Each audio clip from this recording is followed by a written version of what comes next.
Good afternoon.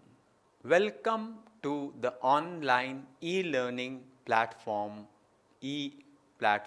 provided by Primar Institute Mizag Academy. Mizag Academy has become a name synonymous with competitive entrance test preparation. So any competitive test you are aspiring, Mizag Academy will provide you training and necessary infrastructure facilities to gear up for that particular competitive test. For example, it may be defense, it may be bank probationary officer, SSC, civil services, etc. So अगर आप सपना देखना चाहते हैं तो और उड़ान भरना चाहते हैं तो मीज़ैग एकेडमी आपको ऐसा प्लेटफॉर्म प्रोवाइड करता है।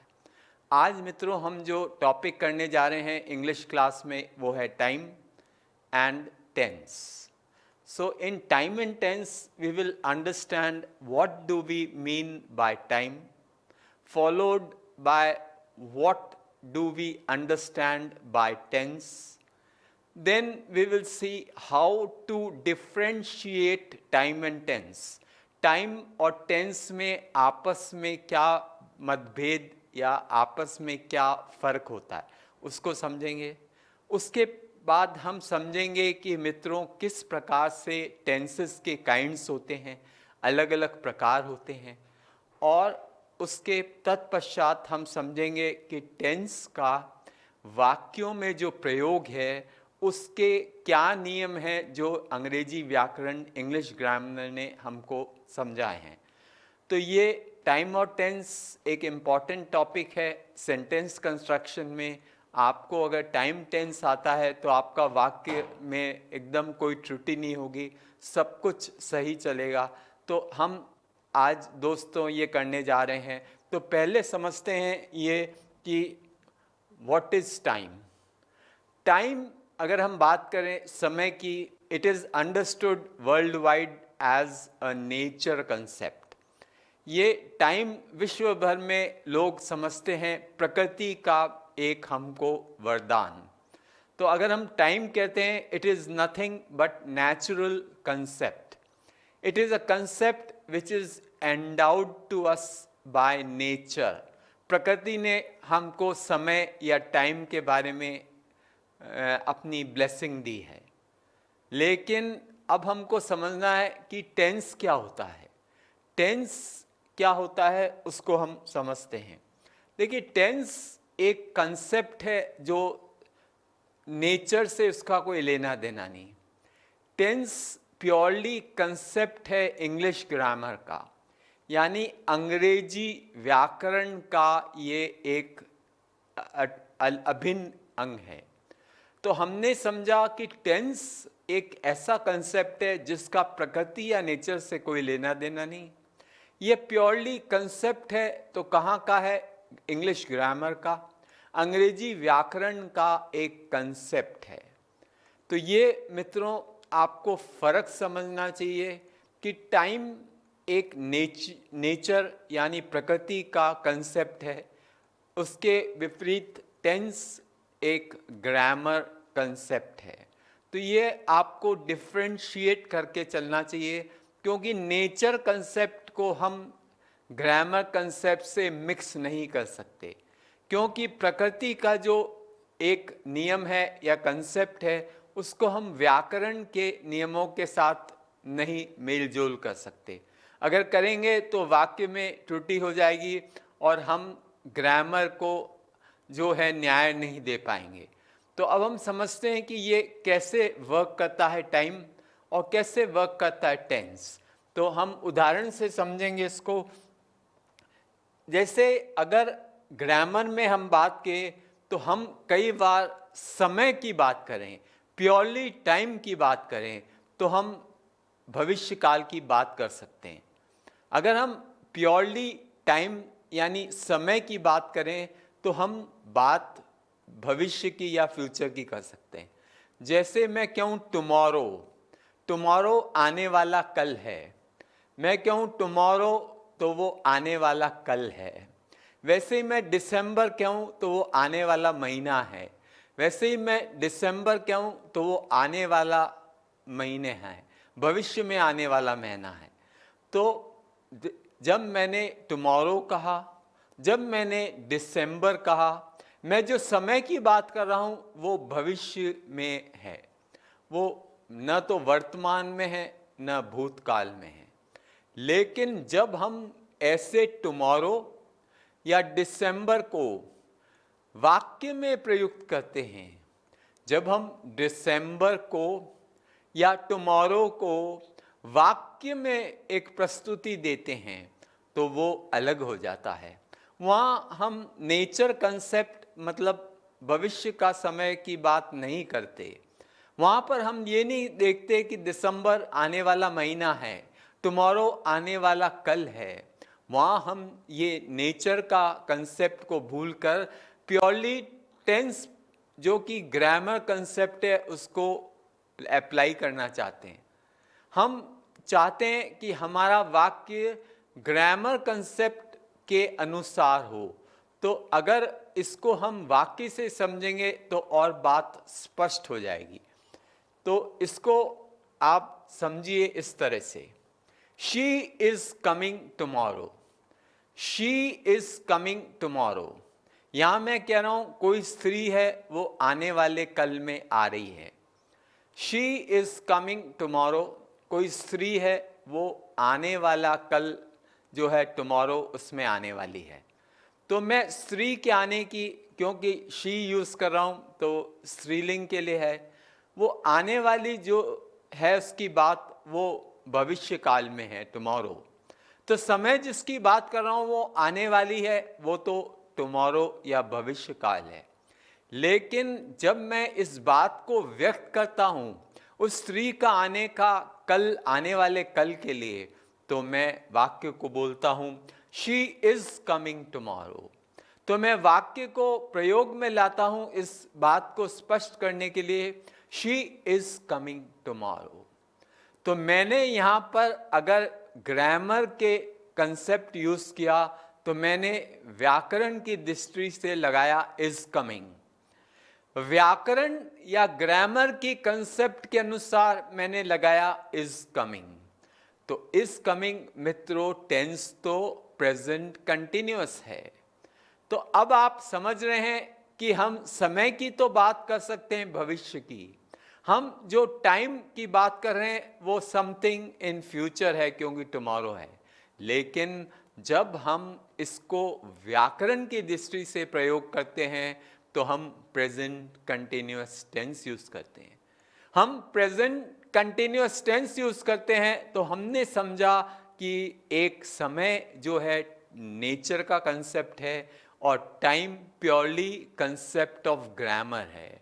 जब कोई टाइम एक नेचुरल कंसेप्ट है और टेंस एक ग्रामर कंसेप्ट है तो ये दोनों अलग अलग हैं। दोनों का मेल जोल वाक्य के संरचना में नहीं हो सकता। नेचुरल कंसेप्ट और ग्रामर कंसेप्ट का मेल जोल वाक्य में नहीं हो सकता। तो ये फर्क है, आपको समझना चाहिए टाइम और टेंस का। और उदाहरण से समझते हैं हम। Mister Sharma retires in the month of December. Mister Sharma retires in the month of December. अब मैं कह रहा हूं मिस्टर शर्मा नाम के व्यक्ति आने वाले महीने दिसंबर में सेवानिवृत्त हो जाएंगे। मैं वाक्य में कह रहा हूं मिस्टर शर्मा नाम के व्यक्ति आने वाले जो महीना है दिसंबर में उसमें सेवानिवृत्त हो जाएंगे। तो समय तो आने वाला है दिसंबर महीना, समय तो है जिसकी बात कर रहा हूं वो आने वाला दिसंबर महीना। लेकिन जब मैं इसकी वाक्य की संरचना करता हूं तो मैं सेवानिवृत्ति यानी रिटायर के लिए रिटायर्स यूज करता हूं जो प्रेजेंट टेंस है। मैं सेवानिवृत्ति के लिए रिटायर्स यूज करता हूं जो प्रेजेंट टेंस है। तो हम देख रहे हैं कि नेचर का कंसेप्ट जो है टाइम और ग्रामर का कंसेप्ट है जो टेंस, ये आपस में अलग अलग हैं। ये अपनी अपनी जगह दोनों कायम रहते हैं, लेकिन ग्रामर में हम कंसेप्ट ऑफ ग्रामर के हिसाब से टेंस को लिखते हैं, न कि नेचर के कंसेप्ट के। तो ये फर्क समझिए दोस्तों टाइम और टेंस का। तो आप टाइम नेचुरल कंसेप्ट को कंफ्यूज मत करिए जब ग्रामर कंसेप्ट अप्लाई कर रहे हैं। आप प्रकृति के नियम को 1 मिनट के लिए भूल जाइए जब आप व्याकरण के नियम को समझते हैं, क्योंकि वो अलग चीज़ है और ग्रामर का कंसेप्ट एंटायरली डिफरेंट है। तो ये था मित्रों टाइम एंड टेंस। आगे चलते हैं, फॉर्म्स ऑफ वर्ब। देखिए, अगर हम टेंस की बात करते हैं तो क्रिया के रूप आपको समझना बहुत जरूरी है। अगर आप टेंस की बात करते हैं तो आपको क्रिया के रूप या फॉर्म समझना बहुत जरूरी है, क्योंकि टेंस क्रिया के रूप से बनते हैं। क्रिया का आकार ही टेंस को बनाने में मदद करता है।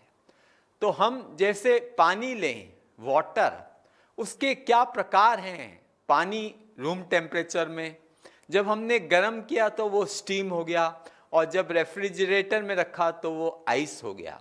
तो ये पानी है, उसके रूप अलग अलग हैं। जब वो फ्रिज में रखा तो आइस हो गया, जब उसको उबाला तो स्टीम हो गया। वैसे क्रिया के अलग अलग रूप हैं। पहला है वर्ब का फर्स्ट फॉर्म। वर्ब का फर्स्ट फॉर्म हमेशा बेस वर्ब होता है, प्रेजेंट टेंस। वर्ब का फर्स्ट फॉर्म हमेशा बेस फॉर्म होता है, इसको प्रेजेंट टेंस कहते हैं। वर्ब का सेकेंड फॉर्म होता है पास्ट टेंस। वर्ब का सेकेंड फॉर्म होता है पास्ट टेंस। वर्ब का थर्ड फॉर्म होता है पास्ट पार्टिसिपल। वर्ब का थर्ड फॉर्म होता है पास्ट पार्टिसिपल। और वर्ब का फोर्थ फॉर्म होता है प्रेजेंट पार्टिसिपल। वर्ब का फोर्थ फॉर्म होता है वर्ब प्रेजेंट पार्टिसिपल। अब हम एक क्रिया को लेंगे बेस फॉर्म में और देखेंगे उसका रूप कैसे बदलता है सेकेंड फॉर्म में, थर्ड फॉर्म में और फाइनली फोर्थ फॉर्म में। तो हम स्टार्ट करते हैं बी, जो कि एक प्रेजेंट टेंस है। हम आरंभ करते हैं बी, जो एक प्रेजेंट टेंस है। इसका अगर मैं एक वचन सिंगुलर रूप देखूं सेकेंड फॉर्म में, इसका मैं सिंगुलर रूप देखूं अगर सेकेंड फॉर्म में, तो ये वॉज है। मैं इसका बहुवचन रूप देखूं सेकेंड फॉर्म में, अगर मैं इसका देखूं बहुवचन सेकेंड फॉर्म में, तो वर है, WERE। WERE इसका बहुवचन रूप है सेकेंड फॉर्म में। अगर मैं थर्ड फॉर्म पर आऊं तो इसका जो रूप है वो है बीन। अगर मैं थर्ड फॉर्म पास्ट पार्टिसिपल में आऊं तो इसका रूप है बीन। और मैं अगर प्रेजेंट पार्टिसिपल फोर्थ फॉर्म में आऊं तो बीइंग। अगर मैं प्रेजेंट पार्टिसिपल फोर्थ फॉर्म में आऊं तो बीइंग। तो इस तरह से वर्ब बी के फॉर्म में be, was singular, were plural, been और बीइंग। अब हम चलते हैं डू पर। डू वर्ब का फर्स्ट फॉर्म है। डू वर्ब का फर्स्ट फॉर्म है। जब हम पास्ट टेंस बनाते हैं सेकेंड फॉर्म ये डिड हो जाता है। जब हम वर्ब का सेकेंड फॉर्म पास्ट टेंस बनाते हैं तो ये डिड हो जाता है। जब हम इसी का वर्ब का थर्ड फॉर्म पास्ट पार्टिसिपल लेते हैं, जब हम इसी का वर्ब का थर्ड फॉर्म पास्ट पार्टिसिपल लेते हैं तो ये डन हो जाता है।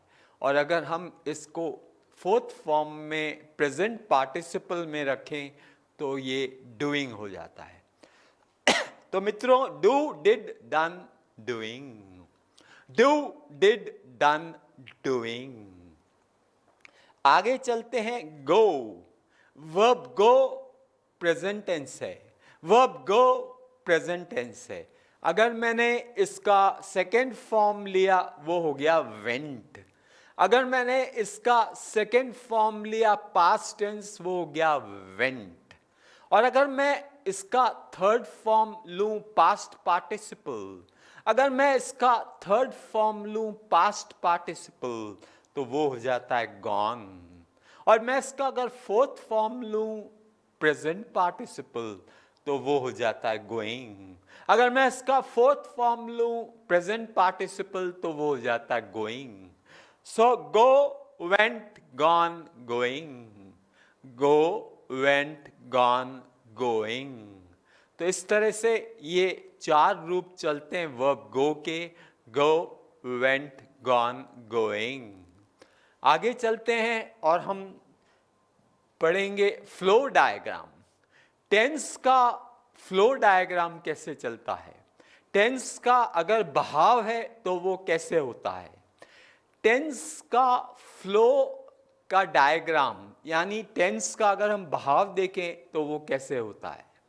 तो टेंस का फ्लो पहला है प्रेजेंट टेंस, दूसरा है पास्ट टेंस और तीसरा है फ्यूचर टेंस। तो अगर हम टेंस के फ्लो डायग्राम को देखें तो पहला है प्रेजेंट टेंस, दूसरा है पास्ट टेंस और तीसरा है फ्यूचर टेंस। अब इसके हर एक के 4 प्रकार हैं। पहला है सिंपल, दूसरा है कंटिन्यूअस, तीसरा है परफेक्ट, चौथा है परफेक्ट कंटिन्यूअस। ऐसे ही अगर हम देखें तो पास्ट टेंस के भी सिंपल, कंटिन्यूअस, परफेक्ट और परफेक्ट कंटिन्यूअस, और वैसे ही फ्यूचर टेंस के simple, continuous, perfect and perfect continuous. तो हमने देखा कुल फ्लो डायग्राम के अनुसार 12 टेंस हैं।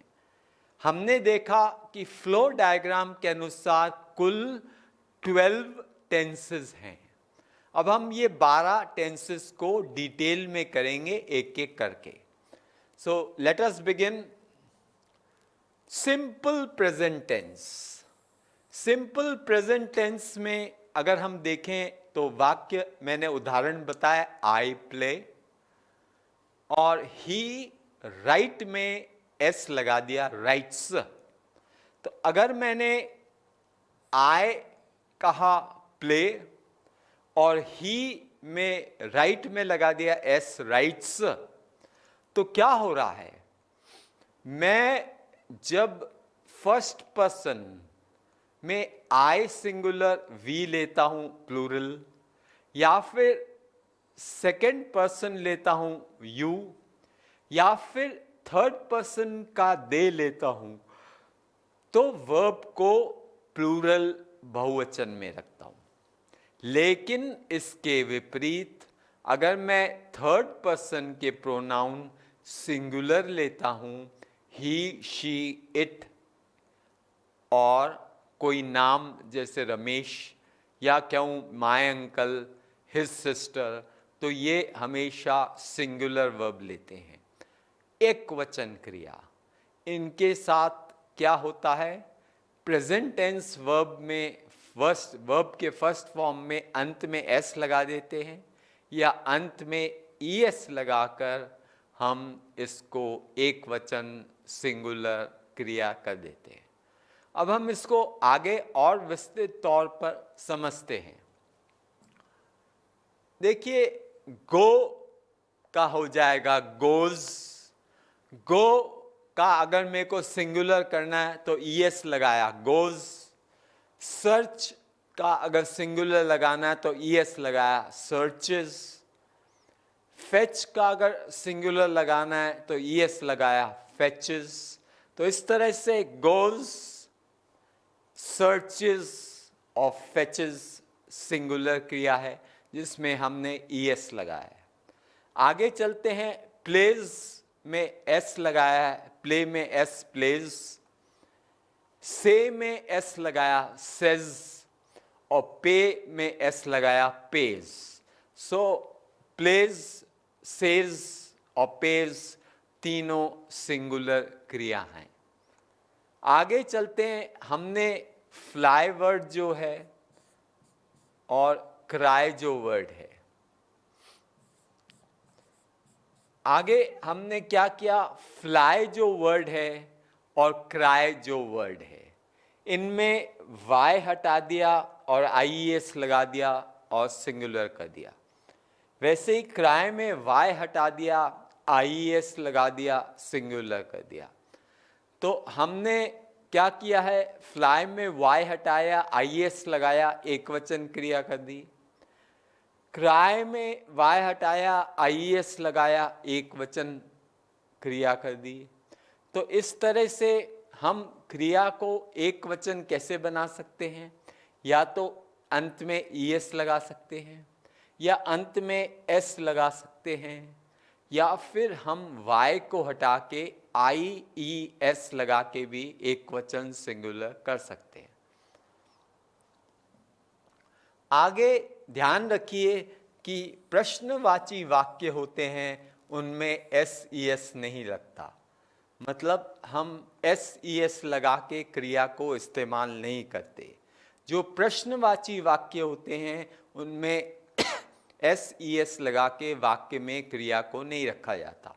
तो यहाँ पर मैंने कहा does he go to office, ये प्रश्नवाची वाक्य है, इंटेरोगेटिव है, तो मैंने गो रखा, गोज नहीं किया। वैसे ही अगर इंटेरोगेटिव नेगेटिव है, यानी प्रश्नवाची और नकारात्मक, वैसे ही अगर इंटेरोगेटिव नेगेटिव है यानी प्रश्नवाचक नेगेटिव, तो भी हम गो ही इस्तेमाल करते हैं, सिंगुलर नहीं करते। तो भी हम गो इस्तेमाल करते हैं, सिंगुलर नहीं करते। इटर्नल ट्रुथ, इटर्नल ट्रुथ को हिंदी में कहते हैं चिरंतन सत्य, चिरंतन सत्य। तो अगर हम वाक्य में इटर्नल ट्रुथ या चिरंतन सत्य बोल रहे हैं तो हम हमेशा सिंपल प्रेजेंट टेंस में लिखते हैं। तो the sun rises in the east, the sun rises in the east, rises एक सिंपल प्रेजेंट टेंस है। The sun rises in the east, rises एक सिंपल प्रेजेंट टेंस है। अगर कोई डेली एक्टिविटी है, अगर कोई डेली एक्टिविटी है प्रतिदिन होने वाली, तो जैसे my father goes, my father goes to office at 10 AM, my father goes to office at 10 AM। तो गोज भी एक सिंपल प्रेजेंट टेंस है, गोज भी एक सिंपल प्रेजेंट टेंस है। Verb of perception, verb of perception कौन कौन से होते हैं? See, hear, think, have, look, appear, seem, ये वर्ब ऑफ परसेप्शन कहलाते हैं। See, hear, think, have, look, appear, seem, ये कहलाते हैं वर्ब ऑफ परसेप्शन। इनको हमेशा सिंपल प्रेजेंट टेंस में रखना चाहिए। इनको ग्रामर का नियम है, हमेशा सिंपल प्रेजेंट टेंस में रखना चाहिए। तो अगर मैं कहूँ I see her enjoying the picnic, I see her enjoying the picnic, तो सी को मैंने सिंपल प्रेजेंट टेंस में रखा है। तो सी जो वर्ब ऑफ परसेप्शन है उसको सिंपल प्रेजेंट टेंस में रखा है। कमेंट्री, अगर हम खेल में जो आंखों देखा हल होता है उसको लेते हैं कमेंट्री, तो वो भी सिंपल प्रेजेंट टेंस में होती है। Rajesh passes the ball to Saluja, Saluja passes it to Somu, who heads it passes the goalkeeper। तो हम जब कोई इस तरह का वाक्य बोलते हैं, आंखों देखा हाल में खेल कूद की कमेंट्री देते हैं, तो ये भी सिंपल प्रेजेंट टेंस में होता है। हियर देयर को अगर हम एक्सक्लेमेटरी वाक्य में इस्तेमाल करें, हियर देयर को हम एक्सक्लेमेटरी वाक्य में इस्तेमाल करें तो भी हम सिंपल प्रेजेंट टेंस इस्तेमाल करते हैं। There she lies, there she lies, lies एक सिंपल प्रेजेंट टेंस है। लाइज जो है वो सिंपल प्रेजेंट टेंस है। न्यूज़पेपर हेडलाइंस, अखबार की मुख्य सूचना। न्यूज़पेपर हेडलाइंस, अखबार की मुख्य सूचना। न्यूज़पेपर हेडलाइंस हमेशा सिंपल प्रेजेंट टेंस में होती है। पीस टॉक्स फेल, ये एक अखबार की हेडलाइंस हो सकती है। पीस टॉक्स फेल, ये एक न्यूज़पेपर की हेडलाइंस होती है। हमने सिंपल प्रेजेंट टेंस यूज किया है, हमने सिंपल प्रेजेंट टेंस यूज किया है। प्लान्ड फ्यूचर एक्शन, अगर भविष्य काल में हम कोई नियोजित कार्य करने जा रहे हैं, अगर हम भविष्य काल में कोई नियोजित कार्य करने जा रहे हैं तो भी हम सिंपल प्रेजेंट टेंस का इस्तेमाल करते हैं।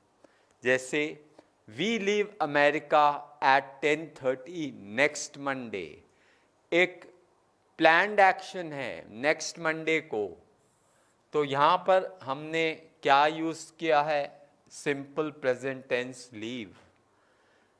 We leave America at 10:30 next Monday, तो ये हमारा एक प्लान्ड एक्शन है फ्यूचर का, तो हमने simple present tense leave use किया है।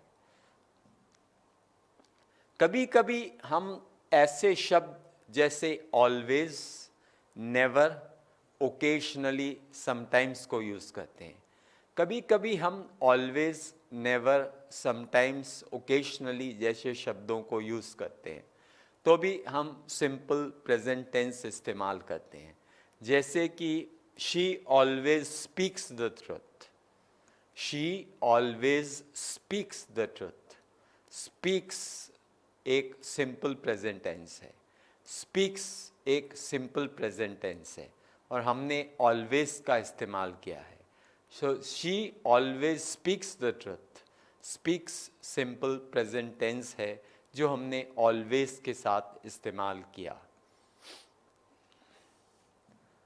व्हेन और व्हेनेवर हो, वाक्य में व्हेन या व्हेनेवर का उपयोग हो, वाक्य में व्हेन या व्हेनेवर का उपयोग हो तो भी हम सिंपल प्रेजेंट टेंस रखते हैं। जैसे whenever it rains the roof leaks, whenever it rains the roof leaks, तो व्हेनेवर इट रेन्स जो है सिंपल प्रेजेंट टेंस है, द रूफ लीक्स ये भी सिंपल प्रेजेंट टेंस है। तो जब हम व्हेनेवर व्हेन का इस्तेमाल करते हैं तो सिंपल प्रेजेंट टेंस में रखते हैं। जब हम व्हेनेवर व्हेन का इस्तेमाल करते हैं तो टेंस को सिंपल प्रेजेंट में रखते हैं। तो मैंने कहा whenever it rains the roof leaks, whenever it rains the roof leaks, तो रेन्स और लीक्स सिंपल प्रेजेंट टेंस है। कंडीशनल वाक्यों में, कंडीशनल वाक्य कौन से होते हैं? इसमें एक तो मेन क्लॉज होता है और एक कंडीशनल क्लॉज होता है। कंडीशनल क्लॉज को इफ क्लॉज भी कहते हैं, कंडीशनल क्लॉज को इफ क्लॉज भी कहते हैं। तो हमने देखा कंडीशनल वाक्य कौन से होते हैं? जिनमें एक मेन क्लॉज होता है, मुख्य क्लॉज, और एक कंडीशनल क्लॉज होता है जिसका नाम इफ क्लॉज भी होता है। तो ऐसे कंडीशनल वाक्यों को जब बनाते हैं तो भी टेंस सिंपल प्रेजेंट होना चाहिए। ऐसे कंडीशनल वाक्य जब बनाते हैं तो भी टेंस सिंपल प्रेजेंट टेंस होना चाहिए। तो मैं कहूँ I shall go to market if it rains, rains simple present tense है। I shall go to market if it rains, rains भी simple present tense है। कोटेशन, कोटेशन का मतलब होता है words of the speaker as they were spoken. Quotation क्या होते हैं? Words of the speaker as they were spoken. Quotation क्या होते हैं? Words of the speaker as they were spoken. तो महात्मा गांधी के अगर कुछ शब्द बोले गए हैं उनको हम कोटेशन में रखते हैं. अगर महात्मा गांधी जी के कुछ शब्द को हम हूबहू इस्तेमाल करते हैं तो वो भी एक कोटेशन होता है. तो मैं कहूँ Ram says birds fly and fish swim. अगर मैं कहूँ Ram says birds fly and fish swim, तो फ्लाई और स्विम सिंपल प्रेजेंट टेंस है. फ्लाई और स्विम सिंपल प्रेजेंट टेंस है. तो जब हम राम के कहे हुए कथन को कोटेशन में लिखते हैं तो सिंपल प्रेजेंट टेंस का इस्तेमाल करते हैं. अगला है जो टेंस वो है प्रेजेंट कंटिन्यूअस. प्रेजेंट कंटिन्यूअस क्या होता है इसको हम समझते हैं. प्रेजेंट कंटिन्यूअस में हम एक हेल्पिंग वर्ब रखते हैं, एक ऑक्सिलरी वर्ब रखते हैं, एक सहायक क्रिया रखते हैं और उसके बाद वर्ब का अंत में आईएनजी लगाए थे. So I am teaching, I am teaching. वैसे ही हमने यहाँ आर लगाया सहायक क्रिया, हेल्पिंग वर्ब, ऑक्सिलरी वर्ब, और गोइंग लगाया वर्ब का आईएनजी, गोइंग लगाया वर्ब का आईएनजी. तो ये भी हो गया present continuous. We are going to market, we are going to market. अब देखिए हेल्पिंग वर्ब में हम या तो इज का इस्तेमाल करते हैं या एम या आर. सहायक क्रिया में हम इज या एम या आर का इस्तेमाल करते हैं. सहायक क्रिया हेल्पिंग वर्ब में हम इज, एम या आर का उपयोग करते हैं. आई के साथ हम एम का इस्तेमाल करते हैं. आई के साथ हम एम का इस्तेमाल करते हैं. आर हम प्लूरल सब्जेक्ट्स के साथ यूज करते हैं. आर हम बहुवचन सब्जेक्ट कर्ता के साथ यूज करते हैं. बहुवचन क्या होते हैं? First person I we, second person you और थर्ड पर्सन दे, ये बहुवचन होते हैं. इज हम एक वचन सिंगुलर के साथ यूज करते हैं. इज हम एक वचन सिंगुलर के साथ इस्तेमाल करते हैं. सिंगुलर एक वचन कौन से होते हैं? He, she, it, singular third person. Singular कौन से होते हैं? He, she, it, third person singular, या कोई व्यक्ति का नाम जैसे रमेश या माय ब्रदर, हिज सिस्टर इत्यादि. इनके साथ सिंगुलर वर्ब एक वचन क्रिया लगती है. कभी कभी हम वर्तमान में कार्य जारी है, कभी कभी अगर कार्य वर्तमान में जारी है तो भी हम प्रेजेंट कंटिन्यूअस टेंस यूज करते हैं. अगर वर्तमान में कार्य जारी है तो भी हम प्रेजेंट कंटिन्यूअस टेंस यूज करते हैं. He is writing a letter, तो इज सहायक क्रिया है, इज हेल्पिंग वर्ब है और राइटिंग वर्ब का आईएनजी मुख्य क्रिया है. तो इज सहायक क्रिया है और राइटिंग वर्ब का अंत में आईएनजी मुख्य क्रिया है. तो इज राइटिंग हो गया present continuous. He is writing a letter. Time of speaking अगर बोलते समय, टाइम ऑफ स्पीकिंग अगर बोलते समय कार्य नहीं हो रहे हैं, कार्य नहीं हो रहे हैं, जैसे Sita is learning English grammar nowadays. Sita is learning English grammar nowadays. लेकिन ये बोलती वक्त वाक्य ये कार्य हो ये जरूरी नहीं है. जब हम ये वाक्य को बोलते हैं तो जरूरी नहीं कि सीता का ये कार्य हो ही रहा हो, तो ऐसे में हम इज़ लर्निंग जो है ये प्रेजेंट कंटिन्यूस है, जहाँ इज़ एक हेल्पिंग वर्ब है और लर्निंग वर्ब का आईएनजी है। इज़ एक सहायक क्रिया है और लर्निंग एक वर्ब का आईएनजी है। तो Sita is learning English grammar nowadays, is learning present continuous है। At the time of speaking कोई ज़रूरी नहीं है कि सीता समय जब ये वाक्य बोल रहा है, ज़रूरी नहीं कि वो इंग्लिश ग्रामर उस वक्त सीख रही हो। समीप में भविष्य काल, नियर फ्यूचर। समीप समय में हम नियर फ्यूचर की बात करें तो भी हम प्रेजेंट कंटिन्यूस टेंस लगाते हैं। They are going to Delhi tomorrow, they are going to Delhi tomorrow. तो आर सहायक क्रिया है, गोइंग मुख्य क्रिया है आईएनजी। आर सहायक क्रिया है, गोइंग मुख्य क्रिया आईएनजी। तो आर गोइंग हो गया प्रेजेंट कंटिन्यूस, आर गोइंग हो गया प्रेजेंट कंटिन्यूस। ऑलवेज, कॉन्स्टेंटली इत्यादि शब्दों के साथ, ऑलवेज, कॉन्स्टेंटली ऐसे शब्दों के साथ भी जब हम टेंस बनाते हैं प्रेजेंट कंटिन्यूस रखते हैं।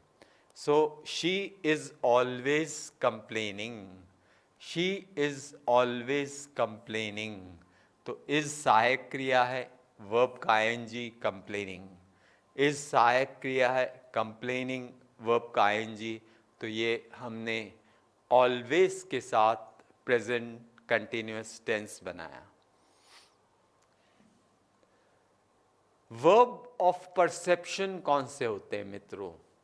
वर्ब ऑफ परसेप्शन वो होते हैं जैसे हम सी करते हैं, देखते हैं, हियर करते हैं, कुछ सुनते हैं, लुक करते हैं, कुछ देखते हैं, अपीयर यानी हम कैसे दिखते हैं, वांट का मतलब हम क्या चाहते हैं, डिज़ायर भी हमारी चाहत, ओन कोई चीज़ हमारी अपनी है, बिलोंग हमारी स्वामित्व है, सपोज यानी कोई चीज़ हम अगर उसका अंदेशा करते हैं, या थिंक यानी सोचते हैं। तो ये क्रिया जो है ये वर्ब ऑफ परसेप्शन कहलाती है। वर्ब ऑफ परसेप्शन में क्या आते हैं? क्रिया see, hear, look, appear, want, desire, think, suppose, own, belong. ये क्या है? वर्ब ऑफ परसेप्शन है। See, hear, look, appear, want, desire, think, suppose, own, belong. इनको नियम कहता है कभी टेंस कंटिन्यूस मत रखिए। ये वर्ब ऑफ परसेप्शन है तो कभी कंटिन्यूस टेंस में मत रखिए। अगर ये वर्ब ऑफ परसेप्शन वाक्य में इस्तेमाल करने हैं तो कभी कंटिन्यूस टेंस में मत रखिए। ये अगर वर्ब ऑफ परसेप्शन इस्तेमाल करने हैं तो कंटिन्यूस टेंस में मत रखिए। तो हम इनको किस में रखते हैं? सिंपल प्रेजेंट टेंस में। हम इनको किस में रखते हैं? सिंपल प्रेजेंट टेंस में। तो हम कहेंगे वी सी विथ आइज। हम क्या कहेंगे? We see with eyes. हम क्या बोलेंगे मित्रों? We see with eyes, simple present tense. हम इस तरह से नहीं लिख सकते we are seeing with eyes, ये गलत हो जाएगा क्योंकि ये कंटिन्यूस टेंस है। हम नहीं कह सकते we are seeing with eyes क्योंकि ये कंटिन्यूस टेंस है। हम ये नहीं लिख सकते we are seeing with eyes क्योंकि ये प्रेजेंट कंटिन्यूस टेंस है। तो नियम कहता है वर्ब ऑफ परसेप्शन हो तो उनको सिंपल प्रेजेंट टेंस में रखिए, आप कंटिन्यूस टेंस में नहीं रख सकते। नियम कहता है वर्ब ऑफ परसेप्शन हो तो उनको कभी भी आप कंटिन्यूस टेंस में मत इस्तेमाल करिए, उनको सिंपल प्रेजेंट टेंस में इस्तेमाल करिए। तो इसका सही रूप क्या होगा? We see with eyes. इसका सही रूप क्या होगा? We see with eyes. अगर इसको करेक्ट करना है तो वाक्य क्या बन जाएगा? We see with eyes. तो जब हम सी इस्तेमाल करते हैं तो ये सिंपल प्रेजेंट है, जब हम सी इस्तेमाल करते हैं तो ये सिंपल प्रेजेंट है। तो हमने देखा वर्ब ऑफ परसेप्शन को हमेशा सिंपल प्रेजेंट टेंस में रखना चाहिए, इनको प्रेजेंट कंटिन्यूअस टेंस में रखने की गलती नहीं करें। हमने क्लियर कट समझ लिया है नियम, ये वर्ब ऑफ परसेप्शन है तो उनको कभी कंटिन्यूअस टेंस में मत रखिए, उनको सिंपल प्रेजेंट टेंस में रखिए। तो इस तरह से हमने मित्रों समझा कि वर्ब ऑफ परसेप्शन के संबंधी क्या नियम हैं प्रेजेंट कंटिन्यूअस में और क्या नियम है सिंपल प्रेजेंट टेंस में। धन्यवाद।